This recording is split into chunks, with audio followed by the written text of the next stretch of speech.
Sourate 4, An-Nisa, verset 34. Les hommes ont autorité sur les femmes en raison des faveurs qu'Allah accorde à ceux-là sur celles-ci et aussi à cause des dépenses qu'ils font de leurs biens.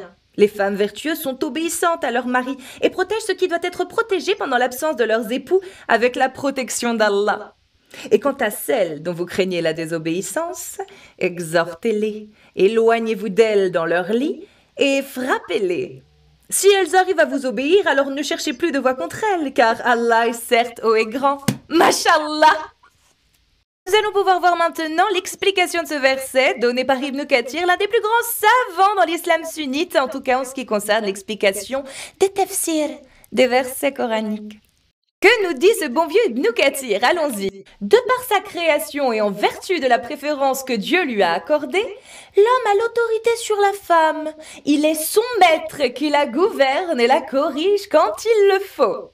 Jouissant de cette suprématie, la prophétie a été toujours le privilège des hommes à qui aussi ont été confiées les rênes du pouvoir, car comme le prophète l'a dit, un peuple ne saurait prospérer s'il est gouverné par une femme. Je me demande ce qu'en pensent Sandrine Rousseau et Camomille et Justine. Il y a aussi d'autres raisons pour cette autorité qui consistent aux dépenses d'entretien dont ils sont chargés, la dot et autres.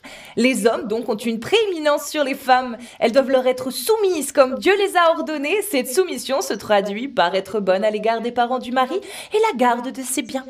Pour ce qui est de la frapper, après avoir usé de tous les moyens pour la corriger en lui prodiguant de conseils et en la fuyant, et ceci sans être brutal, Muslim rapporte dans son Sahih que l'envoyé de Dieu a dit dans son discours lors du pèlerinage de l'adieu: « Craignez Dieu en vos femmes, car elles sont comme des captives chez vous. » Entre autres droits que vous avez sur elles, elles ne doivent plus recevoir chez elles de personnes qui vous déplaisent.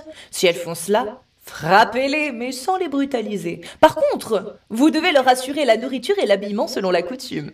Mashallah!